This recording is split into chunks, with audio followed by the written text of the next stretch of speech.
ಸ್ಟೇಟ್ಗಳೆಲ್ಲ ಇದೆ, ಹಾಗಾಗಿ SIT ಅವ್ರ ಕೈಲಿ ಆಗಲ್ಲ ಅಂತ ಅಂತಾರಾಷ್ಟ್ರೀಯ ಮಟ್ಟದಲ್ಲಿ ಇಲ್ಲ, ಅಂತಾರಾಷ್ಟ್ರೀಯ ಮಟ್ಟ ಬರೋದೇ ಇಲ್ಲ ಇದು. ಅಂತಾರಾಷ್ಟ್ರೀಯ ಮಟ್ಟ ಹೆಂಗಾಗ್ತದೆ? ಏನಪ್ಪ ಅಂತ ಪೆನ್ ಡ್ರೈವ್ಗಳನ್ನು ಆಸ್ಟ್ರೇಲಿಯಾದಲ್ಲಿ ಮಾಡಿದ್ದಾರೆ ಇವರು ಅಂತ ಅವ್ರು ಆರೋಪ ಮಾಡ್ತಾರೆ. ಯಾರು CBIಗೆ ಹೇಳೋಕ್ಕೋಸ್ಕರ ಇದು ಹೇಳ್ತಾ ಇದ್ದಾರೆ. ಆಸ್ಟ್ರೇಲಿಯಾ ಮಲೇಷಿಯಾದಲ್ಲಿ ತಯಾರಾಗಿದೆ. ಆಯ್ತಪ್ಪ, ಮಲೇಷಿಯಾದಲ್ಲಿ ಇವರು SIT ಮೇಲೆ ನಂಬಿಕೆ ಇಟ್ಕೋಬೇಕಲ್ವ? ನಮ್ಮ ಪೊಲೀಸ್ನವ್ರ ಮೇಲೆ ನಂಬಿಕೆ ಇಟ್ಕೊಳ್ಳೋದು, ಇನ್ಯಾರ ಮೇಲೆ ನಂಬಿಕೆ ಇಟ್ಕೊಳ್ಳೋದು? ಎಲ್ಲ ಕ್ರಿಮಿನಲ್ ಅಫೆನ್ಸಸ್ಗಳನ್ನೆಲ್ಲ ಎಂಕ್ವೈರಿ ಇನ್ವೆಸ್ಟಿಗೇಟ್ ಮಾಡೋರು ಯಾರ್ರೀ? ನಮ್ಮ ಪೊಲೀಸ್ ಅಲ್ವಾ?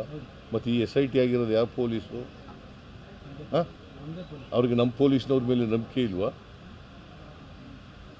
ನಾವು ಈ CBI ಕೊಟ್ಟಿದ್ವಲ್ಲ, DK ರವಿ ಕೇಸ್ ಕೊಟ್ಟಿದ್ದು ಏನಾಯಿತು? ಹಾಂ, ಇದು ಲಾಟ್ರಿ ಕೇಸ್ ಕೊಟ್ಟಿದ್ದೆ ಏನಾಯಿತು? ಜಾರ್ಜ್ ಕೇಸ್ ಕೊಟ್ಟಿದ್ದೆ ಏನಾಯಿತು?